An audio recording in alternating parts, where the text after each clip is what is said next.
Assalamualaikum warahmatullahi wabarakatuh. Bismillahirrahmanirrahim. Alhamdulillahi rabbil alamin. Wassalatu wassalam ala rasulillah wa ala alihi wa sahbihi ajma'in. Qala Allah ta'ala, a'udzu billahi minasyaitonir rajim. Ya ayyuhalladzina amanu in ja'akum fasiqun binaba'in fatabayyanu. Sadaqallahul azim.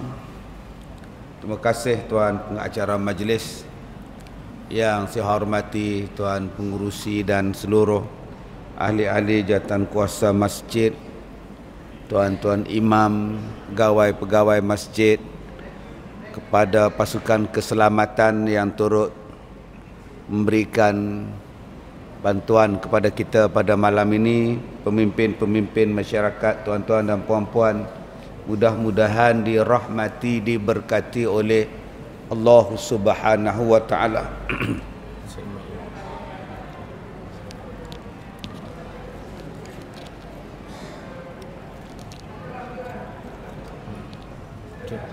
Baik, Allah berfirman, a'udzubillahi minasyaitonir rajim.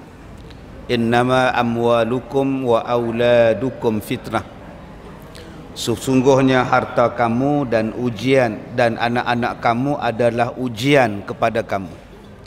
Allah Ta'ala kata, innama amwalukum wa auladukum fitnah. Sesungguhnya harta-harta kamu, anak-anak kamu adalah ujian. Fitnah. Fitnah di sini tuan-tuan mempunyai banyak maksud. Kita jangan faham fitnah ni adalah benda yang fitnah saja. Fitnah ni kadang-kadang dia membawa maksud syirik. Syirik. Wal fitnatu asyaddu minal qatl. Fitnah itu lebih buruk daripada membunuh. Maksud fitnah di situ ialah syirik kepada Allah. Ataupun kadang-kadang fitnah itu ialah kehinaan. Kehinaan, kerosakan, fitnah juga. Seperti yang Allah sebut di dalam surah An-Nur ayat 63. Falyahdharil ladzina yukhalifuna an amri an tusibahum fitnatun. Awas kalau kamu membantah Rasulullah, Allah Ta'ala akan mendatangkan fitnah kepada kamu. Fitnah juga maksudnya ialah kejahatan, kehinaan kepada kita. Yang ketiga, kadang-kadang fitnah membawa maksud sesuatu yang tak elok. Seperti kata Nabi sallallahu alaihi wasallam, antaku fitnatun fil ardi wa fasadun. Akan berlaku kerosakan di atas muka bumi. Itu juga dipanggil sebagai fitnah. Jadi fitnah ni banyak makna, bukan satu. Banyak makna fitnah. Dalam ayat yang saya bacakan tadi, innama amwalukum wa auladukum fitnah. Sesungguhnya harta-harta kamu dan anak-anak kamu adalah fitnah. Fitnah di sini maksudnya pula ialah ujian yang Allah Ta'ala beri kepada kita. Kalau kita dapat harta, itu tandanya ujian daripada Allah. Allah nak test. Nak belagak ke tidak, nak sombong ke tidak. Allah nak tengok bila kita ni dapat harta, bersyukur ke tidak. Allah nak uji kita, bila kita dapat harta ni lupa daripada Tuhan. Maka fitnah itu ujian. Dan juga anak ni adalah ujian daripada Allah kepada kita. Bukan benda tak elok. Jangan tuan-tuan balik sekali lagi pergi pukul bantai kat anak tu pula. Anak tengah duduk tidur pergi pukul bantai atas muka dia. Pasal apa hang bunuh dia? Fitnah. Allah kata tak elok fitnah. Bukan. Fitnah Allah Ta'ala maksudkan ialah ujian. Allah nak tengok berapa banyak orang yang boleh didik anak dia, yang gagal didik anak dia. Berapa banyak orang yang tinggalkan Allah sebab anak. Berapa banyak orang yang tak semayang pasal anak. Berapa banyak orang yang belagak pasal anak. Anak dapat 6A pun belagak. Dapat 6A UPSR belagak. Duk tanya satu kampung, anak hang berapa? Anak kami 6. Anak hang berapa A? Anak kami 6. Tak tanya pun. Duk tulis dalam Facebook, alhamdulillah 6A. Cuba 6B. Ada tulis, alhamdulillah anak saya dapat 6C. Tobatlah orang tak tulis tuan-tuan. Lakum dinukum je tuan-tuan. Tuan-tuan yang dirahmati Allah. Maka di sini Allah Taala sebut anak-anak merupakan ujian yang Allah Taala berikan kepada kita. Baik. Jadi bila dah tahu dah bahawa anak ni merupakan ujian, yang pertama, apa kita nak buat? Bila dah disebut ujian, yang pertama yang kita kena buat ialah persiapan. Persiapan menghadapi apa pula yang akan datang daripada seorang yang bernama anak. Macam cerita 3 Abdul. Kenapa ayah anda susah hati? Ada duk fikir lepas ni bala apa pula nak sampai. Kata Mak Nispu Sidik Sigaraga. Jadi tuan-tuan, dia duk fikir apa pula benda yang akan sampai daripada anak. Maka kita sebagai mak bapak kena fikir apa benda hak nak mai daripada anak kita. Kena ada persiapan. Dapat anak yang bagus, alhamdulillah. Dapat anak yang masalah. Kalau anak tu masalah, macam mana tuan-tuan? Apa nak buat? Apa nak buat kalau anak tu masalah? Masalah apa Ustaz? Tak tahu. Masalah punya banyak. Ketum, cakoroi, banyaknya masalah. Orang makan, dia tak makan. Bila dia tak makan, jadi gastrik. Sebab hari ni budak-budak masalah makan. Ikan tak mau, daging tak mau. Yang dia nak ayam. Nasi tak mau, yang dia nak tu chicken chop. Yang tu dia nak. Kena persiapan.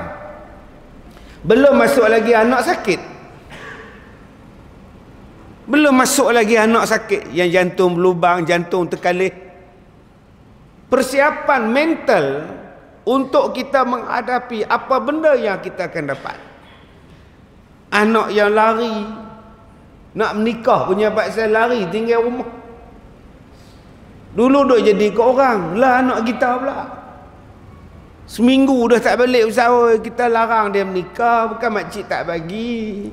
Makcik kata janganlah, kalau anak menikah pun cari belah-belah sini sudahlah. Belah Taman Krian ke apa ke ada. Tu dia pilih orang mana. Nuduk nak ambil orang Afrika, masa makcik tak bagi jauh. Betul? Pasal duk teriak-teriak keluar pada rumah tak balik pergi kelah. Sudah. Dulu kita duk ingat benda tu jadi ke orang. Lah jadi kat kita. Dulu kita duk nampak anak orang je. Duk naik motor laju-laju, tukar motor, tayar tukar lain, exhaust tukar lain. Lah anak kita pula. Dulu kita duk tengok anak orang lain je naik basikal lajak apa semua ni. Lah anak kita. Lajak sampai ke dapur. Lah lajak sungguh basikal dia. Tak ada brek lah. Turun pergi tumbuh tu. Kat depan gate tu. Dia jadi ke anak kita lah. Dulu kita duk tengok anak orang ni cerai. Lah anak kita pula dah duk gaduh. Sat-sat telefon mak tu kena pukul pula mak tu abang dia pukul cek pula. Hang buat apa? Kata cek pukul dia dulu, lepas tu dia balas-balas. Eloklah. Sebab tu saya kata nombor satu yang kena ada dalam jiwa kita ialah persiapan mental dan fizikal. Sebab Allah Ta'ala kata dah, anak ini akan diuji, akan menguji kamu. Kamu akan diuji oleh Allah dengan anak. Ada yang diuji, tak ada anak. Pantang orang perempuan ni apa? Pantang dia nombor satu, tanya. Loh, hang gemuk lah ni. Jangan kau, masa muka tu. Akak-akak kalau jumpa orang perempuan ke apa, sebut slim. Kecil hang lah ni, kecil apa, Dr. Ruzi tak muat tuan. Dia boleh kata kecil tuan. Tak apa. Jangan kata loh hang, macam kena pam. Nampak Marah tuan. Nombor 2, jangan tanya bila nak menikah. Ini soalan sensitif. Bila lagi hang nak menikah? Tengok nu kawan hang beranak, hang bila lagi? Jawab kat dia hari Senin. Tak Senin, Selasa. Tak Selasa, Rabu. Tak Rabu, Khamis, Jumaat, Sabtu, Ahad, Senin balik. Jangan tanya. Yang ketiga, jangan tanya bila nak beranak. Lah hang tak ada anak lagi ke leha? Tak ada. Lah aku tengok mak hang duk beranak tu. Hang tak beranak juga. Ni sensitif punya soalan tuan-tuan. Oi. Jangan duk tanya.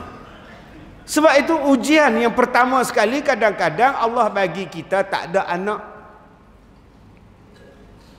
Nu, pilang kahwin nu. Minum air tasik dayang bunting 4 kali dah. Yang bunting dayang, dia tak gunting lagu tu. Sabar. Akak-akak bila tak ada anak, sabar. Mak mertua, pak mertua bila menantu tak beranak, jangan duk kata apa. Ni mertua sound direct depan menantu. Den oi, kalau bini hang ni tak beranak nikah lain lah.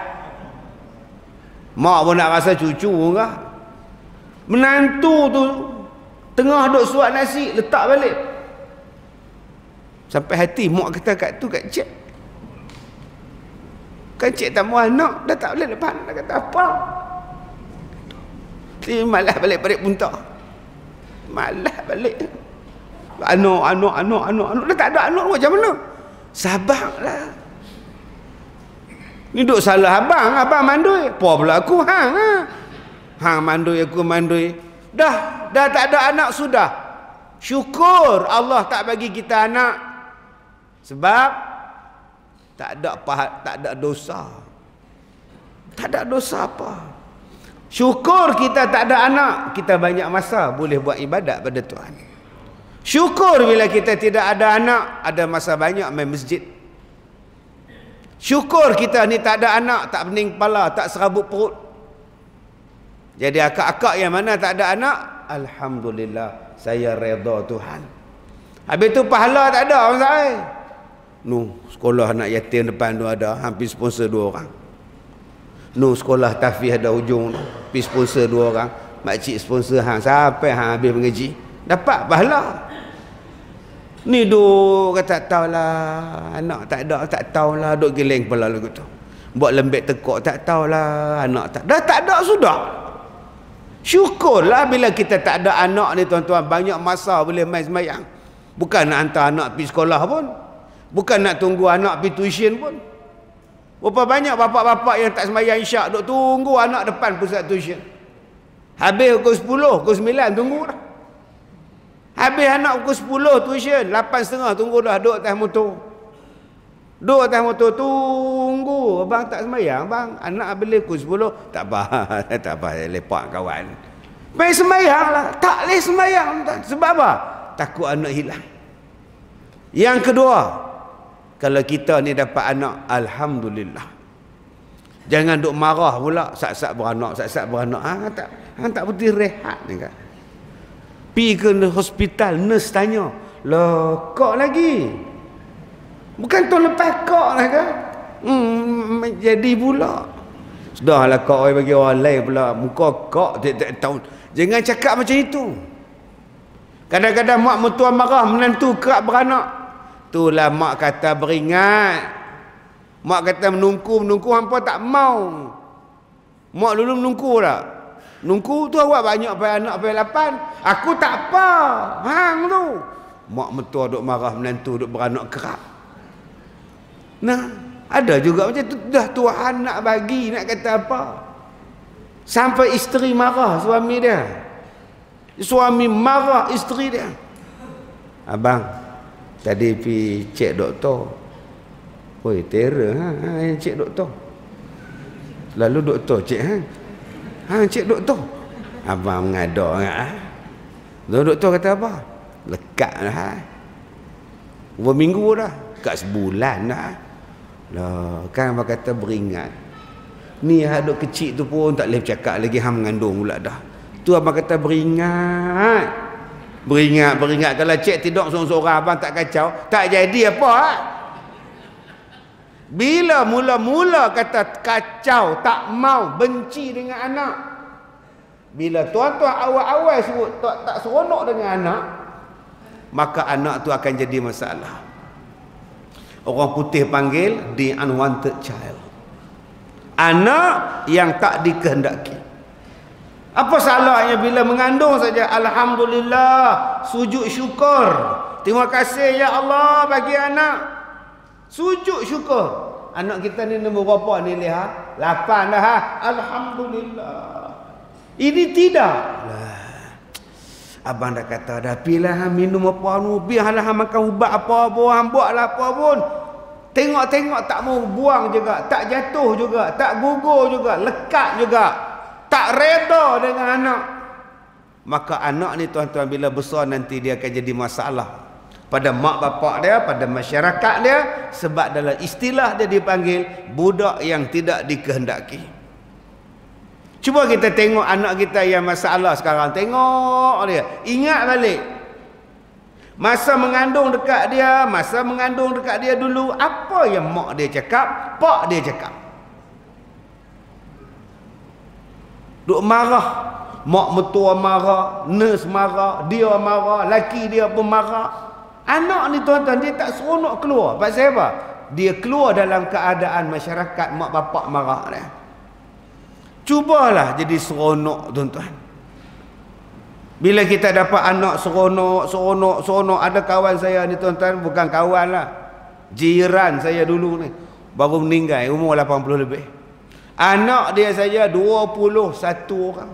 Satu ibu, satu pak, 21 orang. Rekod orang paling banyak beranak di Malaysia. Duk di Ipoh, baru meninggal bulan lepas. Laki lama dah meninggal. Bayangkan tuan-tuan, tiap-tiap tahun beranak. Asal sentuh jadi, asal jadi sentuh. Tak nampak susah pula mak dia, tak nampak bankrupt keluarga dia. 21. Tu kalau raya tu macam mana tu tuan-tuan? Cak asrama. Nak masak nasi, nak buat cucuk lagu mana gamak dia tuan-tuan? Hak ni duk makan, hak nu duk teriak. Hak ni duk teriak, yang nu pula duk panggil nak mandi. Ya Allah. Tak ada muka nampak susah pada dia. Sebab apa? Sebab itu rezeki, anugerah daripada Allah. Yang ketiga, apa yang kita kena dapat lagi? Persiapan kita. Sekarang kita dapat anak. Apa yang kita nak buat? Kata Rasulullah, berikan nama yang baik-baik kepada dia. Berikan nama yang baik. Hari ni tuan-tuan tengok hak cikgu sekolah sendiri, ramai cikgu sekolah. Tuan-tuan tahu pendaftaran baru ni, cuba tengok nama anak.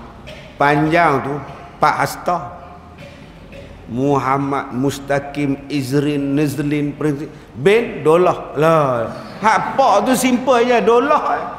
Anak ni mengalahkan nama tu, tak tahulah tuan-tuan. Oh, dia campur macam-macam. Siti Balqis, Batrisha, Diana, Sophia, semuanya ada belakang. Binti Ali, amboi, pak tu 3 huruf je. Anak ni tak tahu nak panggil apa. Batrisha, Balqis. Oh, banyaknya nama. Kau suka dia?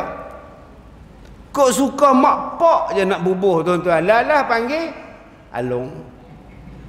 Lalah panggil Angah. Lalah panggil Acik. Panggil nama hak baik-baik. Laki-laki buh nama Muhammad. Buhlah Muhammad Ali ke, Muhammad apa ke, buh Muhammad dulu. Hak perempuan ni buhlah nama hak dia baik-baik sebagai doa. Panggilan ni sebagai doa. Kadang-kadang kita bubuh nama yang tak elok kepada dia. Bila kita buh nama yang tak elok kepada dia tuan-tuan, jadi doa. Jadi doa. Bila doa tu tak elok, nama apa? Mamat. Mamat tu maknanya mati. Minta maaf lah kalau ada mamat ini, minta maaf. Mamat. Sebab tu menega pun, menega dia mati. Menega bega pun lingkup. Dah nama Mamat. Ada yang nama Mut. Mut tu cupak. Cupak ada suka berat. Mut. Gicok immigration nak pergi umrah. Tuan Arab tu tengok tu. Muk dah kata dia. Cupak beras boh lah maklum. Panggillah nama dia Mahmud. Dak muk panggil dia. Nama tu memainkan peranan penting. Saya pergi ceramah di Terengganu, keluar kereta budak metropa peluk kaki saya. Loh, ayah dia mai. Anak saya nama macam ustaz. Oh ya ke? Alhamdulillah. Ni Kazim Junior. Oh alhamdulillah. Mak dia mai pula, anak saya ni ustaz dulu nama lain. Habis tu lo menangis kuat ustaz. Oh, duk teriak kuat. Tak tahulah tepuk pintu tak berhenti, tepuk tingkap tak berhenti. Pi tukar nama lain Muhammad Kazim. Apa tu? Terus senyap. Jadi abang-abang kalau anak duk rajin teriak pun nama saya insya-Allah. Senyap tak kata apa dah. Nama itu disuruh letak nama yang baik-baik sebab dia merupakan doa, panggilan doa. Sebab tu dalam kitab Bahrul Mazi dia ada sebut jangan bubuh nama anak tuah. Nanti tak ada tuah. Makcik, Assalamualaikum. Oh tuah. Tuah. Mak dia jawab, tuah tak ada. Kena 40 kali, memang tak ada tuah. Hak mana faham, tak faham sudah. Lah, disuruh pun nama hak baik-baik supaya dia jadi benda yang barakah kepada dia. Tuan-tuan yang dirahmati Allah. Yang keempat, apa yang kita nak buat? Ajarin Quran kepada anak-anak kita. Ajar Quran untuk anak-anak kita. Macam mana nak ajar ustaz? Saya pun tak kemas. Tak kemas apa? Hang cikgu kemas ke? Dah. Saya pun tak boleh baca Quran. Paksa apa tak boleh baca? Cuba kita tanya tuan-tuan anak-anak. Aku 2 pagi tak balik, 3 pagi duduk merayap. Suruh dia baca Quran, dia boleh baca. Suruh dia semayang, dia boleh semayang. Tadi saya singgah semayang dekat satu highway tadi, Plaza Tol. Budak-budak semayang sebelah saya ni. Macam mana hang semayang ni? Sambil semayang sambil duduk nguak. Bunyi pula. Alhamdulillah. Saya usiku dia ni lagi kan. Hang baca Fatihah macam mana sambil muak? Pak ajar tak? Mak ajar tak? Pak pernah test tak anak tu baca? Mak pernah tak tengok anak tu semayang? Semayang, mak nak tengok. Lajulah, tak ada tamak ninah. Saya duduk sebelah dia, bukan khusyuk duduk tengok dia. Lepas ni apa pula dia nak buat ni tuan? Dia ganggu kita semayang. Ni di masjid kita ni berapa ramai budak-budak yang ganggu kita semayang. Tengok semayang Jumaat. Tengah tu imam baca Fatihah bisin lah. Tambah 2 tingkat atas tu. Pompa. Bila tahiyat akhir, diam semua. Pandai pula berlakon. Bukan masjid ni lah, di Afrika ni. Waktu imam baca ayat lazim tu kan, ya Allah, hang tolak aku tolak hang, berlari bergegak masjid. Bila duk tahiyat akhir, budak-budak tu semua dia. Kita bagi-bagi salam kali belakang tu. Siapa yang bising?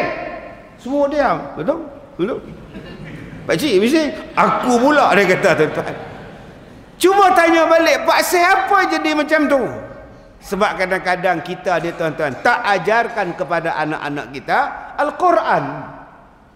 Rasulullah pesan pada kita, selesaikan Quran sebelum 7 tahun, sebelum 10 tahun khatam dah. Ini 20 tahun baru nak khatam. Kadang-kadang taknya khatam. Bila nak lembut hati dia kalau dia tak baca Quran? Bila nak diturunkan sinar dalam rumah kita kalau dia tak baca Quran? Bila hati dia nak jadi bersih tuan-tuan kalau kita ni tak baca Quran dan dia pun tak baca Quran? Cabaran kita hari ni tuan-tuan antara Quran dengan handphone. Ni cabaran kita sekarang. Letak handphone, letak Quran, agak-agak anak kita nak ambil yang mana? Tak payah jawab lah, letak lah. Pasal apa? Umur setahun 8 bulan mak bagi handphone lah. Umur setahun mak bagi handphone lah. Mak nak masak, mak nak tengok drama. Budak ni kacau sungguh. Bagi handphone senyap. Umur setahun pandai duk swipe. Handphone sekarang ni tuan-tuan bukan budak pandai swipe. Beruk pandai swipe. Lah. Anak beranak beruk duk tengok main handphone tu. Tuan-tuan tengoklah YouTube. Hari ni beruk pakai pampers. Pelik sungguh. Ada orang tuan-tuan dia potong ekor. Dia potong ekor tu supaya beruk tu boleh pakai seluar. Lah, potong. Pakai pampers lagi. Saya tanya, kak pasal apa tak bela orang? Bela beruk ni tak di hutan dia boleh makan. Bela orang lagi dapat pahala. Besok kalau kak mati, dia boleh doa untuk kak. Bila kak mati, dia boleh wakaf atas kak. Kak duk bela beruk, kak mati, dia pun habis. Dia nak wakaf apa? Tak apalah, minat. Tak boleh kata apa tuan-tuan. Siap dukung macam anak. Naik motor. Pergi makan kedai mamak, teh ais. Duk begitu beruk tengok orang tuan-tuan. Kita tengok dia pun pak sepak. Pelik-pelik zaman sekarang ni. Antara nak bela orang dengan nak bela beruk, orang kata baik bela beruk tak menyusahkan orang. Baik bela ular sawah, bela anak ni lawan orang. Ular tak lawan kata dia. Memang tak lawan kau kalau dia lapang, dia telan kau. Hari ni saya kata dah tadi, cabaran kita nombor satu ni menatang ni. Letak Quran tak nak baca, letak kitab tak nak baca, letak buku tak nak baca. Bagi yang ni, anak dapat UPSR, mak tanya, adik nak dapat hadiah apa? Mak nak bagi hadiah, adik nak apa? Nak iPhone 11. Adik nak apa? Dapat PT39A. Adik nak apa? Cakap ayah bagi. Nak iPhone. Adik nak apa? SPM ni bagus ni. Adik nak apa? Nak Samsung. Jawapan dia semua handphone. Jarang sangat kita jawab. Adik nak apa? Adik nak Quran. Agak-agak ada nak jawab. Adik nak apa? Dapat 9A. Quran mak, kalau boleh terjemah Quran. Baru ni ada orang Jepun main melawat sekolah saya daripada Osaka. Saya tahun lepas saya ceramah di Osaka, Jepun. Rupanya dia main. Dia turut saya daripada Jepun main ke Ipoh. Minggu lepas dia main, saya masuk dalam Facebook saya. Suami isteri main. Saya ceramah di Osaka tu, satu masjid bawah tanah. Sebab tu kita ni bersyukur tuan-tuan, masjid semua atas tanah. Masjid mereka bawah tanah. Susah nak semayang. Nak buat masjid boleh, buat bawah tanah. Atas kedai buat masjid bawah. Kita ni masjid atas tanah, cuma orang tak main. Mereka bawah tanah pun mereka main. Nak naik tangga, turun tangga pula lah. Seksa, tak ada duit nak buat masjid. Saya pergi ceramah masjid tu. Dia main turut pakai Ipoh. Orang Osaka, Jepun, nama Mini Moto. Isteri dia selupa, tak ingat apa nama, lupa tak. Dia itik saya ayam. Saya ayam, dia itik. Dia cakap Jepun. Saya cakap orang putih. Dia tak faham lah dah. Lalah kena duduk tengok handphone. Apa pula aku nak kata. Tu nama dia itik dengan ayam. Dia bagi tahu saya, dia belajar terjemahan Al-Quran di Jepun, dalam bahasa Jepun. Dia baca terjemahan Al-Quran dalam bahasa Jepun di Jepun. Ada satu orang Islam duk ngajar dia. Orang Jepun ni sanggup tuan-tuan cari ni nak faham Quran. Orang kita ni Al-Quran berselera lah, tapi jarang nak mendalami Quran. Bayangkan tuan-tuan, kalaulah orang Jepun ni agak-agak masuk Islam, dengan disiplin mereka, dengan bersihnya mereka, dengan cekapnya mereka, kalaulah mereka tu ada iman, agak-agak macam mana tuan-tuan? Agak-agak macam mana? Punya bersih. Jamban ni bersih tuan-tuan. Saya pun tak tahu lah ni jamban ke apa. Duk dalam jamban mereka tu. Ayam tak mana puak-puak ni tak ni tak basuh ayam. Ada hang bodoh. Rupanya kontrolnya dekat dinding. Kontrol ayam tu dekat dinding. tekan dinding. Tak ada apa tak mana. Tekan lagi, dia keluar lagu lah. Torak oh sudah tuan-tuan, dalam jamban ada lagu pula dah. Kali ketiga saya tekan, mangkuk tandas tu jadi hangat. Bangkit kita. Terbakar lah, apa pula ni. Rupanya mereka buat mangkuk tandas tu untuk musim sejuk. Jadi bila sejuk, tandas tu hangat. Mereka boleh doa. Oh, canggih sungguh. Kali keempat tekan baru betul. Rupanya paip dia duduk menyorok bawah jamban tu. Bila kita tekan, dia keluar muncul, dia naik ke atas, dia tembak kita. Kita terkejut tuan-tuan, tembak sampai ke pintu. Oh, kacau sungguh tuan-tuan. Saya duduk fikir ni kalau opah-opah mai lah. Dia tekan-tekan, tendang opah tu, oh sudah tuan. Kawan janda pula lama dah, dia tak benar faham, tak faham sudah tuan. Baik tuan-tuan yang dirahmati Allah. Jadi Nabi kata ajar Quran. Ustaz, memang saya ajar Quran. Alik dati a, alik bawa i, alik dak pan u, a i u. Saya ajar Ustaz, anak saya pandai baca Quran. Itu aja membaca. Rasulullah kata ajarin Quran. Apa ilmu yang ada dalam Quran? Segala-galanya. Ajarkan Al-Quran pada anak kamu. Subhanallah. Sebab tu kalau kita nak jadi orang hebat, bagi dekat dia Quran. Quran itu menjadikan anak kita hebat. Sebab hari ni orang duk susah hati, anak dia tak ada 6A. Dia kata esok hang nak jadi apa ni? UPSR 6B.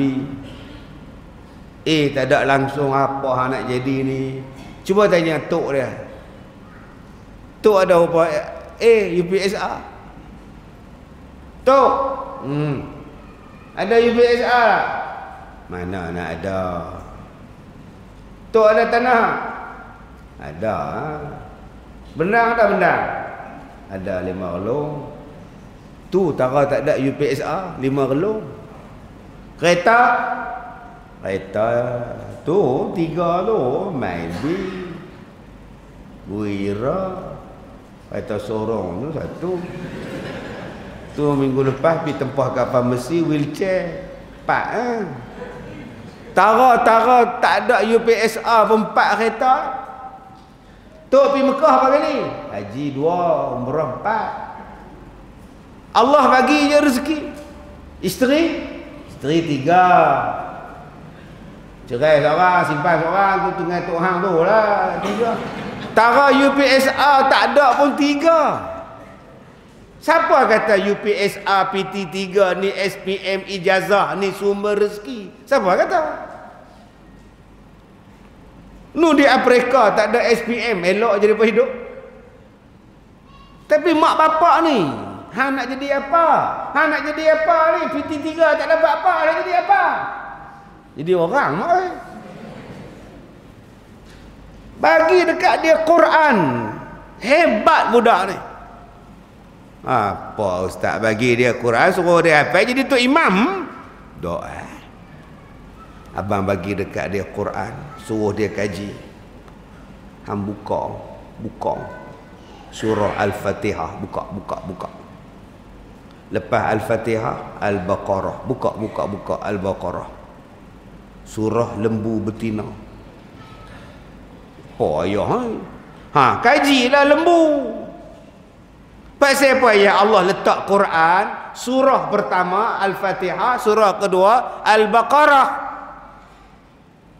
Baik letak surah Muhammad, baik letak surah Adam, baik letak surah Nuh. Surah Nuh tak ada, surah Adam tak ada. Mana ada nama surah Adam? Surah Ismail pun tak ada. Surah Nabi Ishaq pun tak ada. Nabi-nabi lain surah Nuh ada dia, Nabi Muhammad ada surah dia, surah Ibrahim ada, Nabi Adam tak ada surah. Yang ada surah lembu. Kita sekadar baca alif lam mim zalikal kitabul la raiba fi. Duk baca. Cuba kaji tengok pasal apa dalam banyak-banyak binatang lembu. Rupa-rupanya lembu ni banyak manfaat. Tapi pasal kita dah letak dalam pahaman kita bodoh macam lembu. Lembu tu kita anggap bodoh. Bodoh macam lembu, bodoh macam lembu, bodoh macam lembu. Akhirnya orang Australia bela lembu. New Zealand bela lembu. Belanda bela lembu. Di rumah kita sekarang ada susu daripada New Zealand. Nama dia Fernleaf. Anak kita daripada kecil duk minum Dutch Lady daripada Belanda. Susu ni menghasilkan pendapatan $3 trilion Amerika setahun. Dapat kat Australia, dapat dekat New Zealand, dapat kat Belanda. $3 trilion Amerika setahun. Yang tukang banyak minum susu kita. Tapi bela lembu tak mau. Sedangkan Allah sebut dah surah Al-Baqarah. Cuba kaji tang situ je. Seekor lembu menghasilkan susu lembu 200,000 gelas. Sepanjang hidup seekor lembu 200,000 gelas susu. Kalaulah dia ada 10 ekor, dia dapat 2 juta gelas. Kalau dia ada 2,000 ekor, darat sendirilah tuan-tuan berapa kayanya orang yang bela susu lembu. Sebab tu orang yang bela susu lembu dia kaya, dia boleh taja gegar Baganza. Tak pernah faham, tak faham sudah. Jom adik-adik bela lembu. Tak ada SPM ke tak apa, pergi bela lembu. Tuan-tuan nampak kereta Mercedes? Di luar ada kereta Mercedes. Mercedes ni tuan-tuan, kalau S400 harga dia 600,000. 600,000 sebiji. 600,000 tu tuan-tuan, kalau kira dengan kereta R3 60,000. Sebiji Mercedes tu dapat 10 R3. Punya mahal Mercedes. Itu hak S40, belum hak juta. Tuan-tuan tahu tak, sebiji kereta Mercedes dihasilkan daripada 5 ekor lembu. Yang disembelih dia, diambil kulit dia, dibuat sarung kereta 5 ekor lembu tu tuan. Kaya siapa hak jual lembu kat Mercedes. Jom tuan-tuan jual kulit lembu. Ni Makcik Leha nak pergi umrah bulan depan, dah cocok belum? 2 belah kiri, 1 belah kanan, cocok nak pergi umrah. Makcik Leha tanya doktor, ni cocok ni babi ke apa? Ni babi ke apa ni? Takut ni tak babi yang mak ngah. Betul? Lembu. Cocok lembu supaya kita jadi kuat antibody. Lembu dia bukan cocok benda lain. Nama dia meningitis menengongkol nama dia. Nak sebut pun payah. Selagi makcik ni, hari ni anak-anak sekarang menghadapi masalah influenza. Semua budak-budak disyorkan buat suntikan influenza. Pergi tanya dia apa? Suntikan tu diambil daripada apa? Tu, lembu tu. Lembu kuat, tengah jalan dia duduk, tengah bendang dia duduk, dalam sawit dia duduk, malam dia duduk. Kannya demam lembu. Jarang kita dengar lembu batuk. Yang batuk orang. Punya bagusnya lembu. Tapi kita dah kata bodoh macam lembu, bodoh macam lembu, bodoh macam lembu. Kalau kita faham Rasulullah kata ajarkan anak kamu Quran, bukan setakat membaca. Ajar satu. Buka pula surah Al-Ankabut.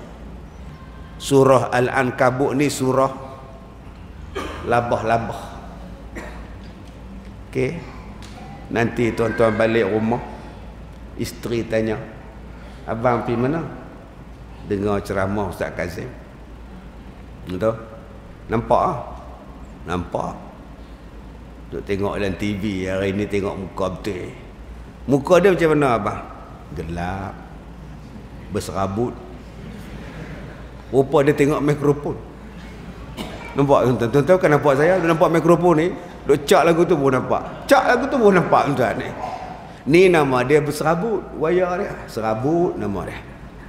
Yang ni nama dia Al-Ankabut. Orang Melayu ambil perkataan Al-Ankabut menjadi kelam kabut. Orang Arab sebut Kal-Ankabut. Macam labah-labah. Apa dia? Tuan-tuan ada seekor labah-labah ni. Cuba tuan-tuan hambat jentik dia. Dia lari kelam kabut. Kelang kabut itu orang Arab panggil Kal-Ankabut. Macam labah-labah. Kelang kabut hang ni. Itu diambil pada bahasa Arab. Kelam kabut jadi bahasa Melayu. Macam labah-labah. Al-Ankabut. Subhanallah. Di dalam Al-Quran ada satu surah. Nama dia surah labah-labah. Orang putih buat jahat. Dia buat filem jahat. Labah-labah ni kalau gigit orang mampus orang. Labah-labah tarantula ni kalau gigit mati orang. Satu kampung mati pasal labah tarantula. Maka hari ni semua orang takut labah-labah. Jahat tak Mak Zaleh? Jahat tak tuan? Padahal mereka ambil Al-Ankabut. Mereka bagi kat cerita filem yang menggambarkan labah-labah ni jahat. Labah-labah ni kalau gigit orang mampus orang. Cantik punya tuan-tuan. Mereka buat cerita. Sampai sekarang kita takut tengok labah-labah, percaya labah-labah ni jahat. Kalau gigit labah-labah mampus. Kemudian dia ada-adakan pula benda yang tak ada. Kita pun jadi takut. Jadi takut. UFO apa? Alien apa? Predator apa? Kemudian buat filem hantu pula. Sampai filem budak patung hantu pun takut. Pengaruh kuat. Bila kita kaji dalam Quran, binatang yang bagus nama dia Al-Ankabut. Labah-labah. Jangan abang, kita ajar surah Al-Ankabut pada anak kita. Allah kata apa? Sarang labah-labah, rumah labah-labah adalah rumah yang paling rapuh sekali. Jangan jadi rumah labah-labah. Jangan jadi keluarga labah-labah di rumah. Allah sebut. Ulama-ulama kaji. Kenapa Allah tak bagi jadi rumah labah-labah? Kaji balik. Bila mereka kaji, labah-labah ni ada 2-3 jenis. Pertama, labah-labah betina. Kedua, labah-labah jantan. Yang ketiga, anak labah-labah. Baik. Apa dia buat? Labah-labah jantan, kerja dia ialah beromen dengan labah-labah betina. Yang cari makan labah betina. Kerja labah jantan beromen saja. Maka orang buat kajian, labah-labah jantan lepas saja selesai beromen, dia lari laju-laju. Sebab apa? Sebab labah-labah betina akan makan dia. Dia kata hidup menyusahkan aku, baik aku makan dulu. Subhanallah. Kalaulah labah-labah jantan tu ada sakit gaut, mampus tuan. Paksa apa dia makan labah-labah jantan? Supaya dia dapat tenaga yang kuat untuk menghasilkan telur yang banyak. Tu kerja labah-labah betina. Lepas saja dia makan, laki dia mampulah dia pemula bertelur.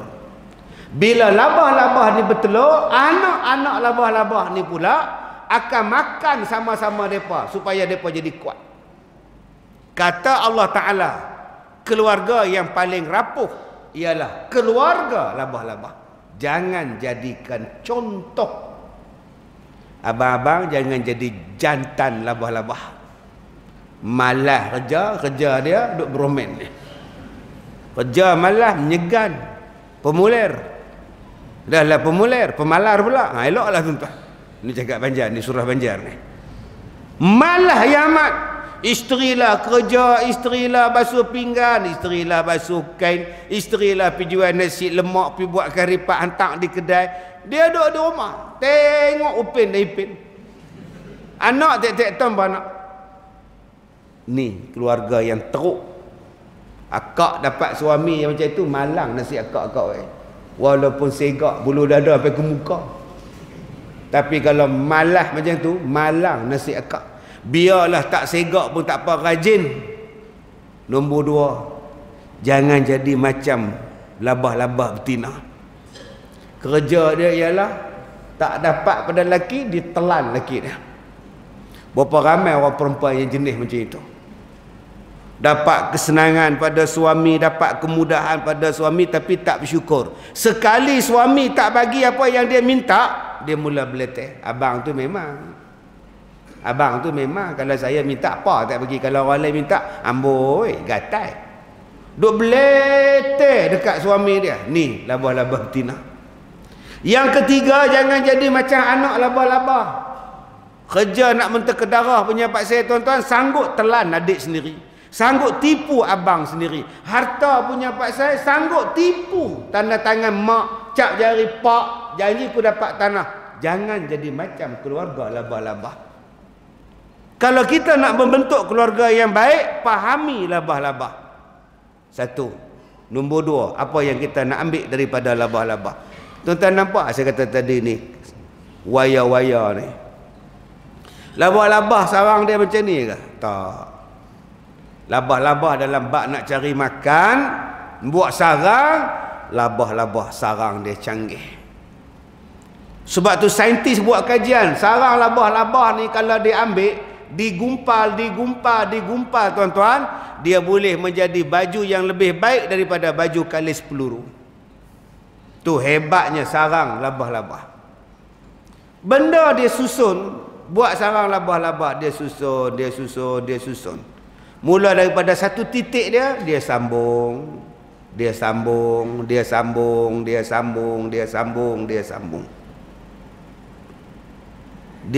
tu panggil apa? Dia sambunglah connection, inter, dia sambung inter. Bila dah siap satu, dipanggil net. Orang putih panggil internet. Dia buat jahat, dia kata labah-labah tu jahat, makan orang tu. Labah-labah ni boleh jadi besar, dia makan orang tu. Padahal mereka mencipta internet daripada sarang labah-labah. Okey. Bila satu serangga melekat dekat sarang labah-labah pun mai, getaran dia tu tuan-tuan, wave dia tu datang kepada tu, dia memanggil dapat makanan. Apa yang saya nak cerita hari ni, kalau tuan-tuan nak jadi orang hebat, tuan-tuan mesti ada banyak connection. Cuba tengok sarang labah-labah, dia connect, dia sambung, akhirnya dia membentuk jaringan yang hebat. Akak-akak kalau nak jadi orang berjaya, kena ada banyak jaringan, kena ada banyak kawan, kena ada banyak kabel, kena ada banyak jaringan. Jaringan inilah tuan-tuan yang orang sekarang panggil MLM, bukan Maharaja Lawak, multi level marketing. Hari ni nampak tak? Atas bawah. Hang siapa? Aku downline dia, aku upline dia, aku downline dia. Ni bisnes dah lama dah Allah sebut dalam Quran. Kalau kau nak jadi orang yang hebat dalam bisnes, kau mesti ada orang yang duduk di sekeliling kau.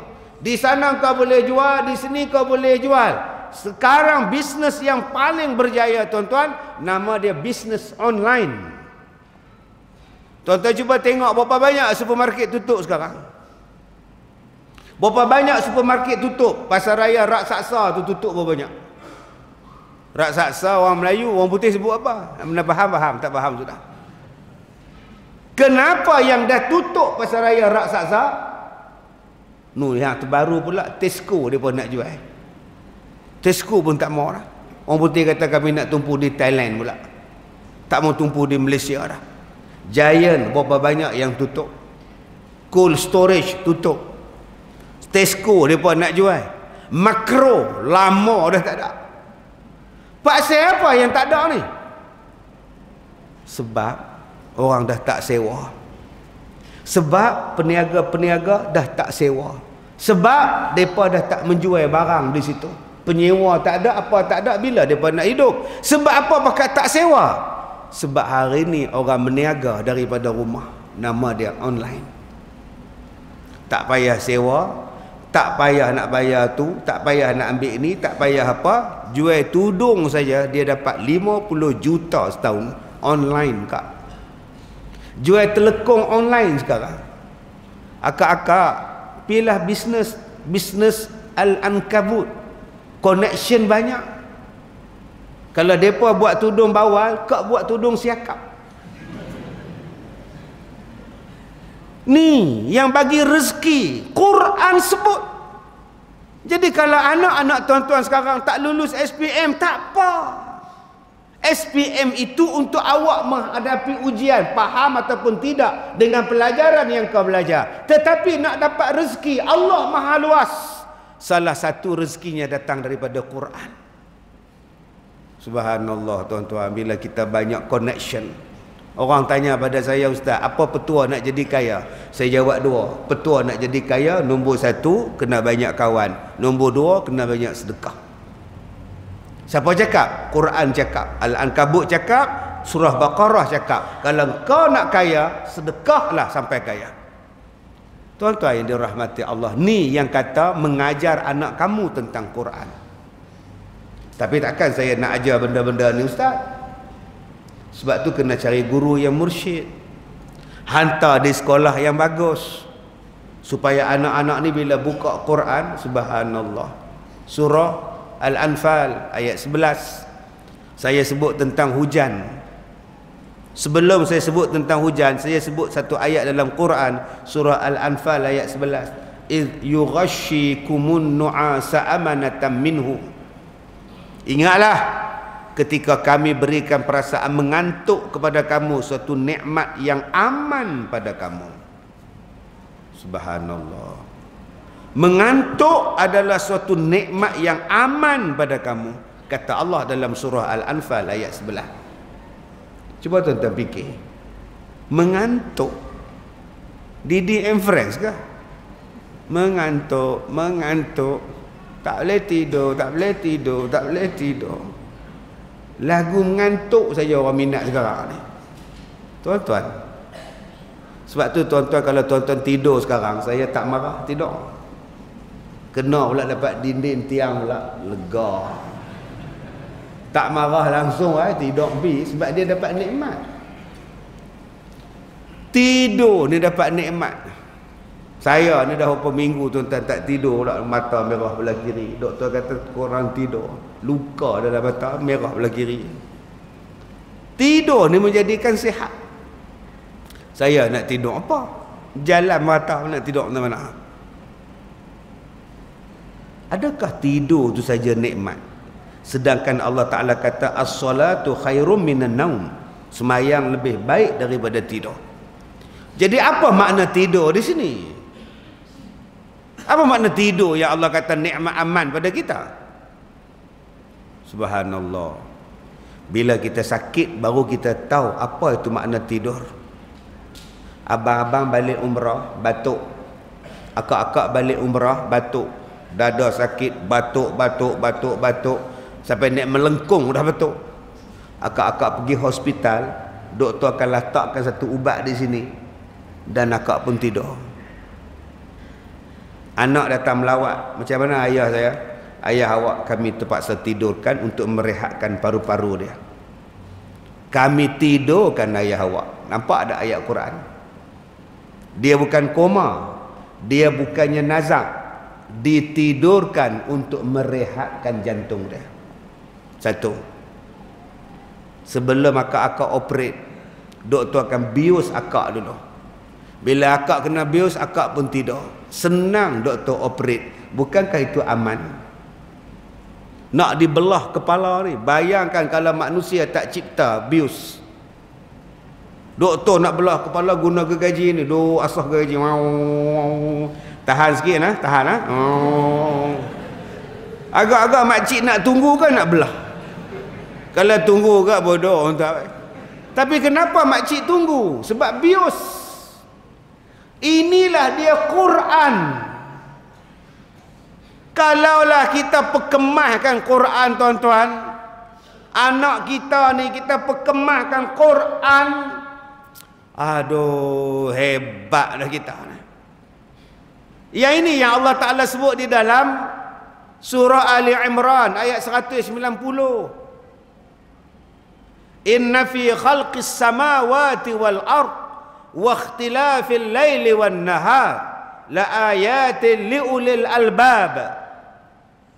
16 kali Allah Ta'ala sebut dalam Quran ulul albab, orang yang berfikir. 16 kali ulul albab, bukan Ahmad albab. Saya bukan tak setuju dengan Piramli. Piramli bagus. Cerita-cerita Piramli bagus jadi pengajaran. Bagus. Tapi ada juga tang yang tak kena. Apa yang tak kena? Dia buat filem Ahmad Albab. Tompel duk dukung cucu dia, duk tepuk-tepuk pintu, diam. Kamu dah berbual nama anak dia? Belum lagi ayah anda. Disebabkan dia suka kepada pintu, ayah namakan dia Ahmad Albab. Ahmad pintu. Albab bukan pintu. Albab orang yang berfikir. Kena ubah, tuan-tuan. Ahmad Albab itu maksudnya Ahmad yang berfikir, bukan Ahmad pintu. 16 kali Allah sebut ulul albab, ulul albab, ulul albab. Fa'tabiru ya ulil albab, ambillah i'tibar wahai orang yang berfikir. Al-Quran ni, tuan-tuan, dia menyuruh kita menjadi orang yang berfikir. Kalaulah kita ajar pada anak kita Al-Quran, dia jadi cerdik. Sebab Al-Quran itu menyuruh kita berfikir. Cuba tuan-tuan tengok, tiap-tiap hari orang pergi umrah. Malaysia pergi umrah, rakyat dia 250,000 orang. 250,000 orang setiap tahun pergi umrah, bayangkan. Itu Malaysia. Indon juta. 250,000 tuan-tuan orang nak pergi umrah, belanjanya 10,000 seorang. Cuba tuan-tuan kira 250,000 tambah 40. Tambah 40 di belakang dia. 250,000 tambah kosong jadi 2.5 juta.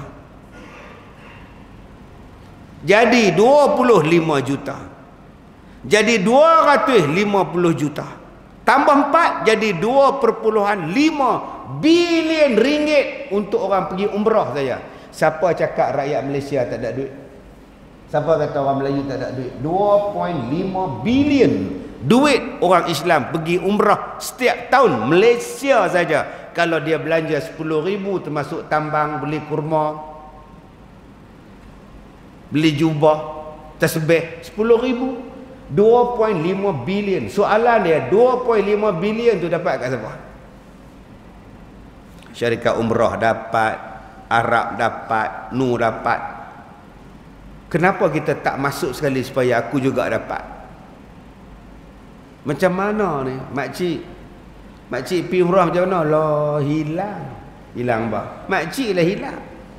Apa? 2 pusingan tu makcik pun tak tahu lah. Tak tahu makcik tu tang mana, makcik tak tahu. Macam mana nak bagi makcik ni tak hilang? Sekarang dah tuan-tuan, hari ni ada ustaz yang berbuh walkie-talkie dekat telinga. Sambil buat tawaf, sambil dia baca doa, Rabbana atina fid dunya hasanah. Semua jemaah dia pakai alat di telinga. Tak hilang dah. Saya tunggu dekat tempat minum air zam-zam. Mai sini semua. Nampak? Dia pembekal yang tu je, tuan-tuan. Dia pembekal yang tu saja. Kalaulah kita fikir aku ni nak bekalkan beg saja. Hari ni yang duk bekalkan beg untuk orang umrah, kain untuk orang umrah, tali pinggang umrah, semuanya made in China. Jom adik-adik, kalaulah kita jadi orang berfikir. Al-Quran mengajar kita berfikir. Cuba tuan-tuan tengok dalam surah Ali Imran ayat 190. Penciptaan langit Langit tu. Subhanallah. Tengok langit, apa ada di langit? Tak nampak apa pun. Tak nampak apa hang kata. Hang ada handphone? Ada. Cuba call mak hang. Telefon. Dapat tak? Mak. Ustaz Kazim suruh telefon, tak tahu pasal apa tu, bodoh je ustaz ni. Dah tak balik. Hang telefon mak hang, ada wayar? Tak ada. Tu macam mana hang boleh cakap? Wayar langit. Maknanya ada benda di langit. Walaupun tak ada wayar, tapi dia ada, boleh bercakap. Maknanya hang ada connection di langit. Connection tu cari mak hang di rumah. Bayangkan tuan-tuan, satu benda yang tak nampak, tetapi dia boleh dapat.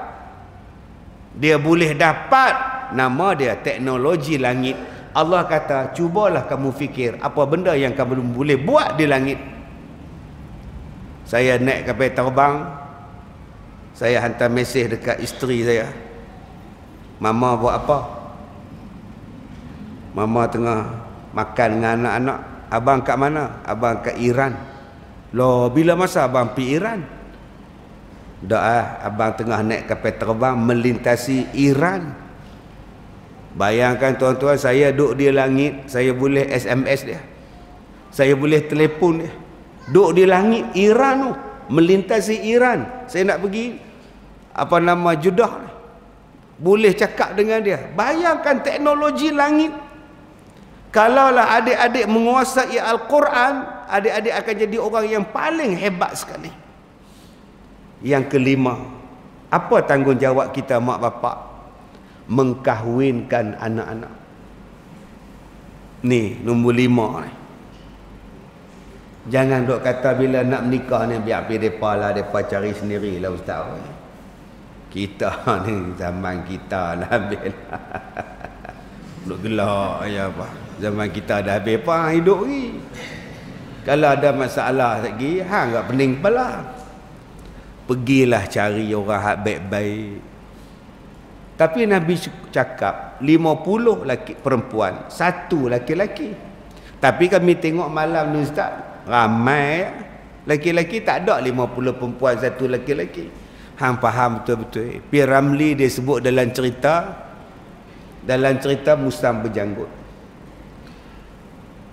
Sultan tu, Ahmad Nispu pak dia tu, dia kata anak anda di sini ada anak-anak kepada menteri-menteri ayah anda. Pilihlah mana satu anak anda suka, kahwinlah. Anak anda tak nak kahwin dengan dia orang ayah anda. Ini semua betina, bukan perempuan. Oi, marah semua depa tu. Betina, teng. Ayah anda bagi tempoh pada anak anda. Carilah perempuan buat balik. Ayah anda nak tengok. Tu yang dia bubur beras, bubur kunyit, gula, garam, kari ala gapas, babas, semuanya bubur sekali. Buhlah uncang jalan. Siapa yang boleh asingkan? Yang boleh asingkan benda-benda tu masak, itu perempuan. Pi rumah yang ada anak dara bagi. Saya ada uncang. Tengok-tengok campur semua sekali. Ikan kering, udang kering, cabai kering, semua sekali. Walaupun rupamu cantik, tapi akalmu bodoh, kata dia. Pulangkan balik pi Ramli gelak ya. Last sekali pi rumah Sa'diah. Pi rumah Puspawangi, pak nama Kemian, bini nama Setangi. Nama pelik-pelik pi Ramli boh. Kenapa dicampurkan sekali ni? Mak dia kata, tak apa mak, biar Puspawangi yang buatkan, mesti dia ada muslihat. Tu dia pendek buasi tu tuan, duk kemas. Boleh masak, terkejut beruk pi Ramli. Di mana kau masak ini? Rumah kita tidak ada ini kari ini. Di mana kau dapat ini Puspawangi? Daripada uncang tuan hamba lah. Bangun pi Ramli. Ten. Tak lama lepas tu nikah. Pi ngorak dalam kebun. Janganlah adik angan-angan. Terus menikah. Itu perempuan bagi bahasa pi Ramli. Nabi sebut 50 perempuan, 1 lelaki. Laki 1. Betul hak banyak ni apa ustaz? Jantan. Hak baik ni 1 yang disebut ni. Yang banyak ni apa? hisap dada, hisap ganja, yang tu banyak. Menipu, merompak, tak semayang, tak puasa, tak erti baca Quran, yang tu bersepah tuan-tuan. Yang kaki pukul orang, yang kaki sepak orang, kaki pau orang, yang tu banyak. Nak cari hak betul-betul baik ni kata Rasulullah, hak 50 orang perempuan, seorang je lelaki. Subhanallah. Mudah-mudahan nak datang malam ni hak lelaki tu seorang lah. Tuan-tuan ni termasuk hak lelaki, bukan jantan. Mudah-mudahan hak malam ni semua lelaki, bukan jantan. Masalah dia, hak lelaki semua ni kahwin dah. Tu je mana Ustaz, tu yang ramai kami tak kahwin, nak cari hak lelaki semua, lelaki orang. Nikah banyak, mangah. Tu tak mau, sudah. Daripada tak ada, pejam mata lah Ustaz janji ada lelaki sudah lepas sesak. Tu yang jadi sekarang ni. Lepas sesak bunyi dia. 2 minggu menikah, lebam. Sebulan menikah, kena tumbuk dah. Mengandung, kena pijak. Bayangkan tuan-tuan, isteri mengandung, suami pijak, terkeluar anak. Lah, ganasnya. Pasal apa? Pasal hang pilih jantan, hang tak pilih lelaki. Macam mana nak pilih lelaki Ustaz? Tirulah Piramli, campur semua sekali, pergi cari. Takkan nak tiru macam itu. Nabi dah ajar. Nabi kata carilah 2. Tak payahlah nak cari jantan betina tu supaya kena bawa kari, kena bawa beras campur dengan garam. 2 ya Rasulullah kata, beragama dan berakhlak. Cari yang beragama dan yang berakhlak, insya-Allah selamat. Beragama saja tak cukup, melainkan kena tambah satu lagi, akhlak. Kalau agamanya bagus, akhlak porak peranda tak payah tuan-tuan. Tapi kalau tak ada ciri ni, tak usah lagi. Akak-akak sabar tu. Kalau tak ada 2 ciri ni, sabar tu. Lambat pun tak apa, janji dapat 2 ciri ni. Anak murid saya umur 79 baru jumpa 2 ciri ni. Nikah minggu lepas, suami dia 80. Ni baru nikah ni. 79 tahun saya tengok tok ni. Boleh gitu? Tak apa, boleh. Astagfirullahalazim. Nikah laki 80 duduk di Temerloh. Tak mau balik barakah, tak mau balik sekolah saya. Dapat laki baru.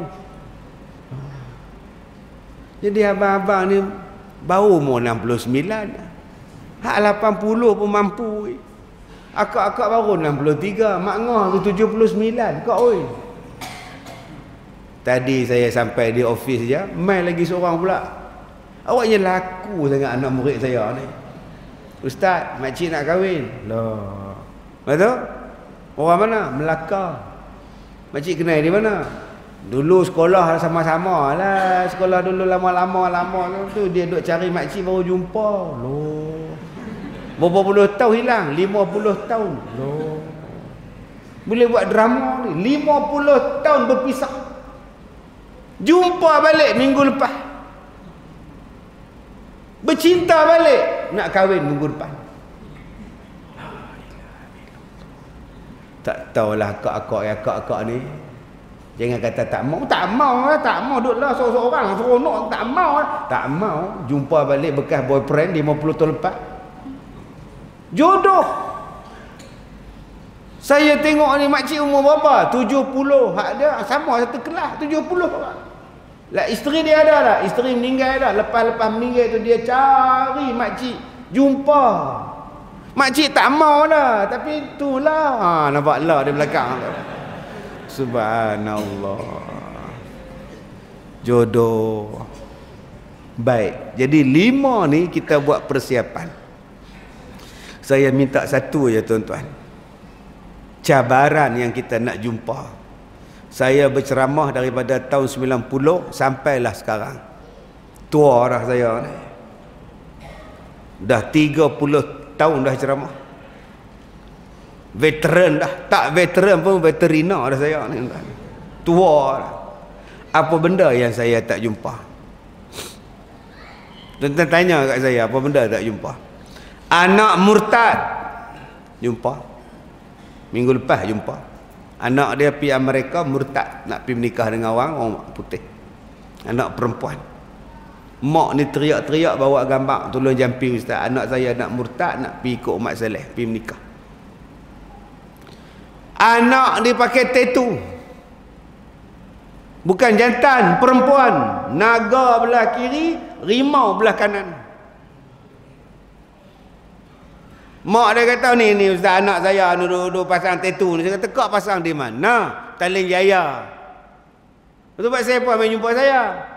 Tak boleh nak tidur malam. Tiap-tiap malam mimpi rimau dengan naga. Saya dah bawa merata ustaz, oi, berubat. Tak lega.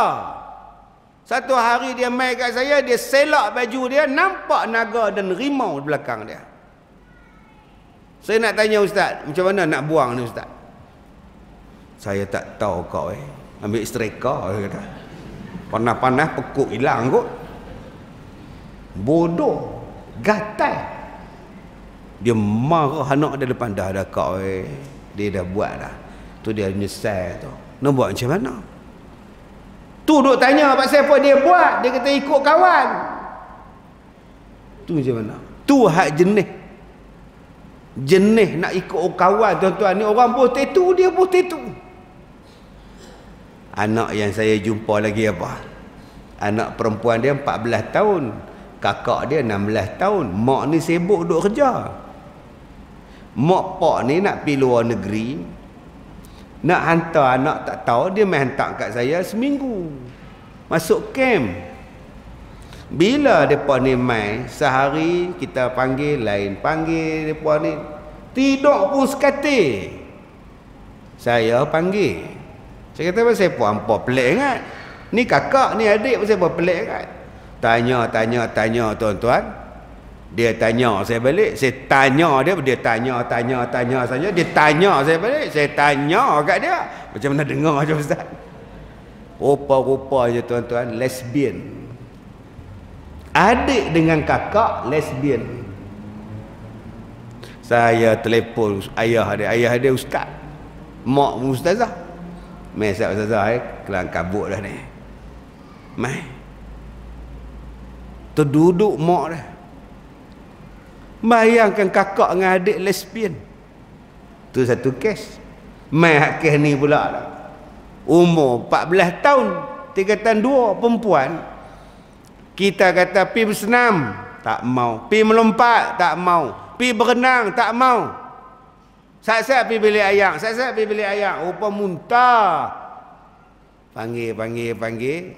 Kita kata kat dia, dia kata kita balik. Kita pun kata. Kata. Dia pun kata kat kita balik. Apa dia kata? Saya mengandung. Mak tahu? Ayah? Cikgu? Siapa yang tahu? Boyfriend tahu? Betul dia buat macam mana? Saya nak bagi tahu mak ayah ni. Tolong ustaz, jangan. Nanti saya tahu dah nak buat macam mana. Pernah dah mengandung sebelum ni? Dah. Apa buat? Buang. Macam mana cara? Minum yang ini, campur yang ini, gugur lah. Power yang sama. 2 kali dah. Kamu bawa rumah, kes polis saja kak. Panggil mak, report polis, tangkap jantan. Apa benda yang saya tak jumpa dalam dunia ni tuan-tuan? Yang hak lempak mak, buang pak ni biasa dah lah. Terus duduk kata bersepah di sekolah saya no. Bersepah. Mak dia ni bawa parang. Mana Ustaz Kazim? Aku tetah kepala Ustaz Kazim. Parang dia sama tinggi dengan pinggang dia. Panjang tu tuan. Tak ada nak mengelak kena tu. Kita panggil polis, bawa ke hospital hantar ke Tanjung. Lepak sana ambil kursus. Tak makan ubat. Dia jadi halusinasi. Dia duk dengar bisikan, bunuh Ustaz Kazim. Banyak lagi ustaz saya juga yang dia dengar tuan. Ustaz Zul ada, Ustaz Kahar ada, hampir dah ketetak mereka tu. Tak, cari saya juga. Saya telefon anak dia. Kalau kami ambil dia, siapa nak bela? Kami sibuk. Kalau kami jaga dia, kami pun sibuk. Siapa nak jaga? Ni mak engkau orang ni. Ke mak saya. Mak engkau orang sakit, tolonglah tengok. Terfaham. Tapi ustaz pun kena faham lah masalah kami. Sudah tuan-tuan. Saya pula disuruh faham masalah dia orang. Bayangkan kak, anak-anak tak nak kak. Sebab tu kalau akak ada barang mas, simpan sikit. Ada gigi mas pun simpan akak. Ada duit simpan, ada tanah simpan, tolong simpan. Sebab bila akak-akak simpan tu, anak-anak masih tengok muka akak. Ada lagi lah gelang, duk angkat tangan bila nak ambil lauk tu, ya Allah lauk. Ada lagi gelang dalam 20 urat. Dia tengok gelang tu, setiap minggu dia balik pasal ada gelang. Tapi kalau makcik bubuh gelang getak, dia tak tengok makcik dah, makcik. Ni anak zaman sekarang. Sebab mak bapak ni baik. Mak pak ada 5 anak. Duk makan biskut kepala lutut. Tam-tam kopi o biskut kepala lutut. Kita ni tak lama dah ya weh. Buatnya mati kita macam mana budak-budak ni. Betul? Kita bagi siap-siap. Hak Along tu kita bagi tanah di Tanjung Piandang. Angah kita bagi tanah kat Kuala Kurau. Acik kita bagilah rumah kat Taman Krian. Itu Ucu. Acu kita bagilah rumah kita duduk lah ni, bagi kat dia siap-siap, tukar nama semua senang, mereka tak bergaduh dah. Itu mana nak bagi kat Tam lah. Tam tu bagilah kebun sawit tu. Tak ada rumah, sawit cukup lah.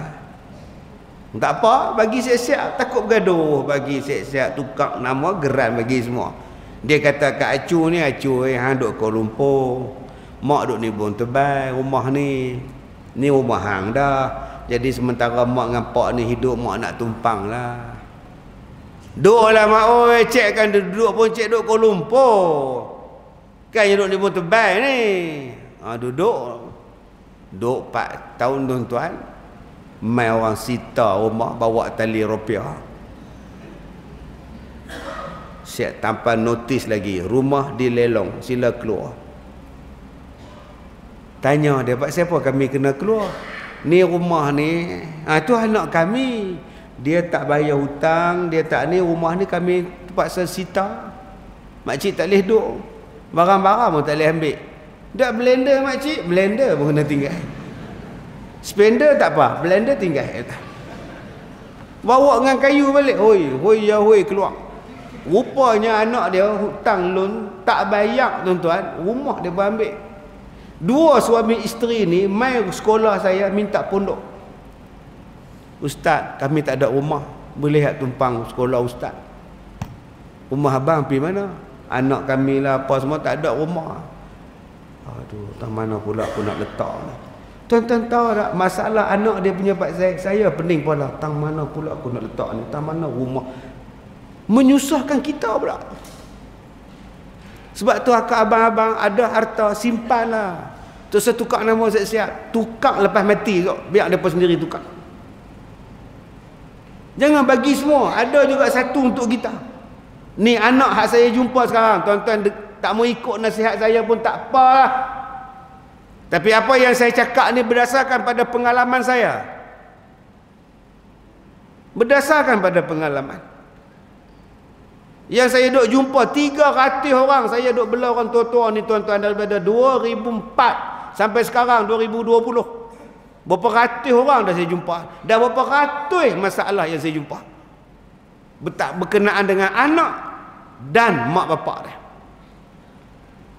Yang tak mengaku mak, yang tak mengaku anak.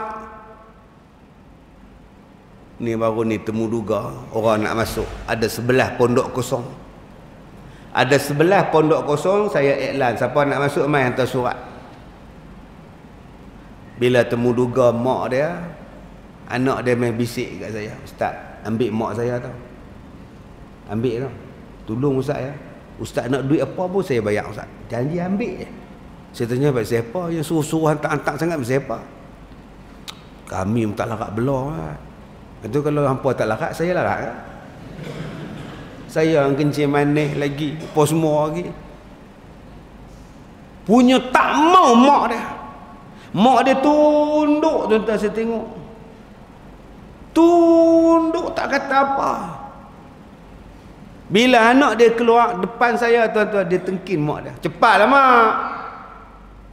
Cepatlah mak. Kesian tuan-tuan, mak hak beranak kan dia tengkin tuan-tuan. Saya kata dalam hati saya, kalau saya ambil mak dia ni, tobatlah anak dia tak main ziarah dah. Tak mau ziarah dah. Pengalaman saya, yang paling saya tak boleh lupa, satu perempuan tudung putih labuh, jubah labuh, warna putih juga, beg je hitam. Dia tinggal mak dia dekat pondok jaga. Jaga telefon saya, Ustaz ni ada makcik ni mari ni. Ya kak. Kak dari mana? Dari rumah. Tahu lah pada rumah. Rumah tak dari mana? Tak mana? Tak tahu rumah anak. Anak duduk mana? Tak tahu duduk tak mana. Tak tahu. Ada handphone dia ada tak? Handphone ada tapi tak tahu nombor dia. Tak ingat nombor dia? Tak tahu. Ni kak macam ni buat apa? Tak tahu. Oh sudah tuan-tuan. Makcik ni hajah tak tahu ke apa? Dia letak sini, dia kata apa? Tak tahu, dia kata duduk sini, sekejap Ustaz Kazim ambil. Betul? Dia pergi mana? Tak tahu. Oh sudah. Bagi pondok kat dia. Duduklah makcik. Cari kami hantar makan. Tak pergi maghrib, tak larat. Isyak lagi tak larat, tidur lah. Cik, kunci pintu makcik. Dia membangun kunci. Besok subuh tak bangun. Kipas duduk pusing, lampu duduk menyala, kunci dalam. Cik, cik. Sunyi sepi tuan-tuan. Cik, cik. Tak ada salam lah. Tuan-tuan bagi salam, pergi. Saya tak pergi dah. Assalamualaikum, Assalamualaikum. Tak ada lah. Cik, buka pintu pakcik. Tak buka juga. Pecah. Pecah-pecah tuan-tuan, dah berbuih mulut. Berbuih lah. Allah tak paksa kita. Panggil ambulans Kelang Kabut tuan-tuan. Lambat sikit tak ada dah makcik ni. Bila buat pendaftaran tu tanya nombor keluarga, tak tahu. Saya pula jadi makcik tu. Macam mana ustaz? Anak dia macam tu? Tak tahu. Dia main buat apa tu? Tak tahu main apa. Tak tahu. Apa hak makcik tu cakap, saya ulang balik tuan. Tak tahu. Saya nak tahu apa? Saya tak tahu. Macam tu pun ada anak tuan-tuan jahat. Ni cabaran kita zaman sekarang ni. Sebab tu tuan-tuan balik saya lagi buka album, tengok anak sulung. Mah.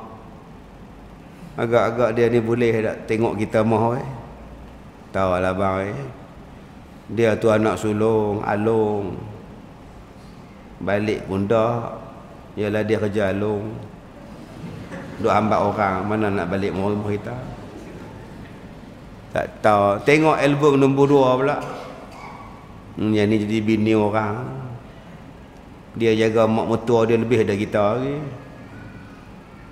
Dia tengok pak mertua dia lebih daripada tengok abang dia mak. Nak kata apa, jadi bini orang. Tengok pula anak nombor 3 pula. Hak ni pun tak tahu lah. Motor dia ubah jadi geret dia ubah jadi motor, tak tahu. Habis tak tahu jenis apa, tak tahu lah. Tengok hak nombor 4 hak ni kok boleh. Hak kita doa hak nombor 4 ni lah. Tapi tu dia lah. Ada law di belakang tu tersedap. Hak nombor 4 ni boleh lah harap kot, tapi itulah. Tak tahu dah lah. Tak tahu lah. Ada law tu pula tuan-tuan. Hak nombor 5 ni, nombor 5 ni lah. Hari tu abang luka. Suruh dia pun minyak gamak pun dia geli. Esok kalau abang ni sakit tak tahulah dia beli basuh berak abang gedak. Sadaqallahul azim tuan. Jadi sebelum kita duk tengok gambar anak macam tu, baik kita jaga elok-elok.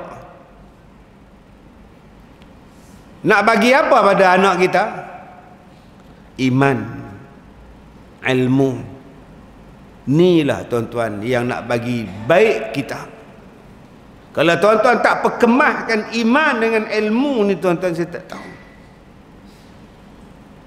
Pak pakai serban, jubah, mak tudung labuh, tapi anak dia pakai seluar jin ketat, singlet, bawa kereta. Bayangkan. Yang mak pak bagus dah, anak tak boleh.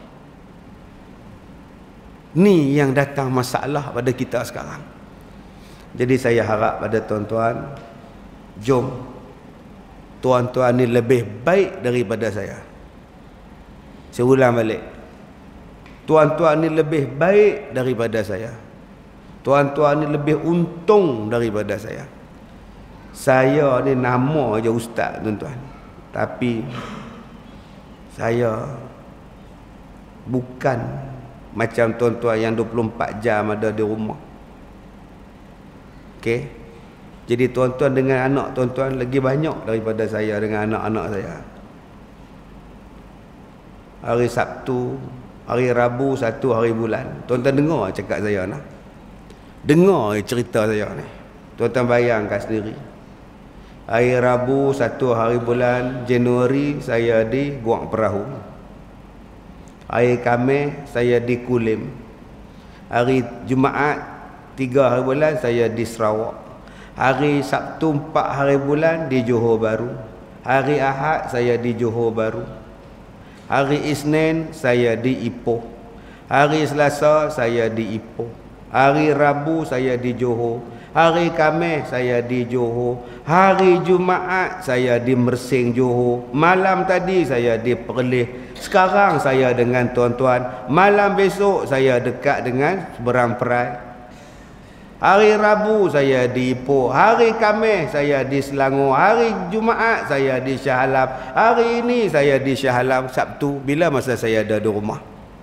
Adakah untuk bulan Januari 2020 saja? Dah. Sejak 26 tahun yang lepas. Begitulah jadual saya. Jadi siapa yang tengok anak saya, harap orang rumah. Jadi abang-abang tengok anak abang-abang banyak masa. Makan dengan anak abang sempat, tidur dengan anak abang sempat, main badminton sempat, menyembang dengan dia sempat, semua sempat. Jadi peluang yang Allah Ta'ala bagi pada abang-abang dan akak-akak, gunakan sebaik-baiknya untuk jadi mak bapak yang bagus. Anak saya orang main Minang, saya di Sarawak. Saya kata nak main Minang, jumpa Tok Wan dia. Pergi Pendang, jumpa Tok Wan dia. Apa-apa hal, pergi jumpa Tok Wan. Saya di Pendang. Akad nikah anak saya, malam akad nikah, pagi saya ceramah di Shah Alam. Kenuri saya ada. Besok kenuri belah jantan. Habis kenuri belah jantan di Selinsing, saya start kereta pergi ceramah di Greek. Punya sibuk. Jadi abang-abang tak sesibuk saya. Akak-akak tak sesibuk saya. Jadi ada banyak masa untuk anak-anak. Jadi tolonglah jaga anak-anak.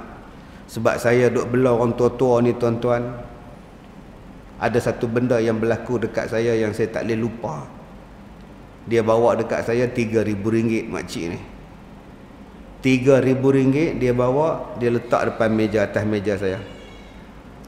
Dia kata, Ustaz, ni RM3,000. Kalau saya mati, Ustaz uruskan. Saya kata, kalau saya mati lu, siapa nak urus saya? Saya tua, Ustaz muda, saya lagi awal mati pada Ustaz. Itu kebarangkalian ke? Tak apalah, saya simpanlah duit ni. Dia pun sakit. Waktu dia bagi duit tu tuan-tuan, dia minta dua ya. Uruskan jenazah dia. Yang nombor 2, jangan telefon anak dia, bagi tahu dia Kalau dia mati, jangan beritahu. Tu permintaan saya, amanah saya. Saya kata, ustaz ni makcik darah daging makcik. 3 tahun makcik duduk dengan ustaz, telefon tak pernah, datang tak pernah, bagi duit tak pernah, tanya khabar tak pernah, mak makan ke, mak demam ke, tak pernah anak-anak saya call. Jadi kalau saya mati pun jangan beritahu. Mak dia sakit masuk uat, saya tak gamak, tak telefon. Setelefon anak dia, cari dapat, mak sakit, datanglah ziarah. Teruk ke? Boleh cakap lagi lah, tapi tak boleh bangun lah. Tak apalah ustaz, apa-apa ustaz beritahu lah. Saya pun kebetulan ni sibuk lah semua. Telefon seorang lagi pula, ni abang saya kata apa, abang dia sibuk, dia tak dapat datang. Dia je sibuk, orang lain tak sibuk. Oh, bergaduh dengan abang dia pula depan saya pula tuan. Dia fikir dia je sibuk, saya pun sibuk ustaz. Tak apalah ustaz, tolong tengok dulu, kalau apa-apa beritahu. Menyesal aku telefon. Kalau aku tak telefon, tak sakit hati. Bila mak dia meninggal, saya telefon juga, langgar amanah mak dia supaya tak nak putus. Dia kata, ustaz, tunggu sampai kita orang sampai. Saya kata, dia nak ke bumi dah petang ni. Dia meninggal pagi, petang kita nak ke bumi dah. Dah ustaz, tolong ustaz, tolong tunggu je, kami nak tengok. Saya kata, siapa nak tunggu, saya nak pergi ceramah. Ustaz faham tak, tolong tunggu. Saya kata, tunggu lah, saya tak nak pergi, kami nak ke bumi juga. Saya cakap minggu lepas datang, abang tak nak. Abang boleh jumpa mak, boleh minta maaf, boleh cium tangan dia. Abang tak nak, abang sibuk. Sekarang dah mati baru abang sibuk nak datang. Bukannya mak boleh hidup pun. Kalau abang datang, mak hidup balik, saya tunggu. Minta maaf lah bang, saya nak jalankan urusan, saya nak kerja saya pun banyak. Jadi tuan-tuan, sampai mak cakap, jangan bagi tahu apa yang dalam hati mak kepada anak macam itu. Dia terasa sangat orang tua ni tuan-tuan. Jadi adik-adik, anak-anak yang datang malam ni, jagalah hati mak, jagalah hati bapa. Jangan sampai kita jadi anak durhaka. 2 bala yang Allah turunkan sebelum kita mati. Nombor 1, derhaka pada mak bapa. Nombor 2, dosa berzina. Dosa derhaka dan dosa berzina Allah balas sebelum kita mati, melainkan kalau kita bertaubat dengan taubat nasuha. Mudah-mudahan Allah merahmati kita. Jadi tuan-tuan, saya nak ijazahkan satu bacaan doa pada tuan-tuan. Ni nama dia minyak zaitun. Air mineral ustaz, ya contoh. Ni minyak zaitun. Kalau tuan-tuan ada minyak zaitun, cantik sangat. Saya minyak zaitun 1 camca sehari saya minum. Bukan minyak sawit ya, minyak zaitun. Yang Nabi suruh minum ialah zaitun. Okey, ambil 1 camca, minum. Sekarang abang sakit apa? Sakit dada belah kiri. Ambil minyak zaitun, minum, tuangkan, masukkan dia ke sebelah kiri. Kalau sakit dada belah kanan, sengitkan badan supaya minyak zaitun tadi turun ke sebelah kanan. Itu cara nak minum minyak zaitun. Nombor 2, saya minum minyak zaitun, saya campur dengan air za'faran. Minyak zaitun 1 camca, minyak air za'faran 1 camca, madu lebah 1 camca, saya minum setiap pagi tuan-tuan. Untuk dada saya, untuk jantung saya, untuk kolesterol saya. Baik, dan Rasulullah ajar, ambil tapak tangan kita, letak di tempat yang sakit dan bacalah doa ni 7 kali. Baik, sekarang saya nak ajar pada tuan-tuan bagaimana kita nak baca satu doa bila kita ada sakit. Sekarang abang-abang sakit apa? Dada. Ambil tapak tangan, letak di dada. Mak Ngah Leha sakit apa? Pinggang. Ambil tapak tangan, letak di pinggang. Kak Tipah tertipu sakit apa? Lutut. Ambil tapak tangan, letak di lutut. Baik, sekarang ikut saya baca. Bismillahirrahmanirrahim. A'udzu bi'izzatillah wa quwwatihi min syarri ma ajidu. A'udzu bi'izzatillah wa quwwatihi min syarri ma ajidu. A'udzu bi'izzatillah wa quwwatihi min syarri ma ajidu. A'udzu bi'izzatillah wa quwwatihi min syarri ma ajidu. A'udzu bi'izzatillah wa quwwatihi min syarri ma ajidu. A'udzu bi'izzatillah wa quwwatihi min syarri ma ajidu. A'udzu bi'izzatillah wa quwwatihi min syarri ma ajidu. A'udzu bi'izzatillah wa quwwatihi min syarri ma ajidu. Mudah-mudahan Allah memberikan kebaikan kepada kita atas kehadiran kita pada malam ini. Terima kasih pada Jawatankuasa Masjid. Terima kasih pada semua. Bagi tuan-tuan yang nak dapatkan petua-petua saya, tuan-tuan boleh dapatkan buku saya ni untuk Akademi Da'i di sekolah saya di gerai Pusat Pendidikan Al-Barakah di luar sana, insya-Allah. Mudah-mudahan Allah merahmati kita. Saya minta maaf jika terkasar bahasa. Wabillahi taufiq wal hidayah. Assalamualaikum warahmatullahi wabarakatuh.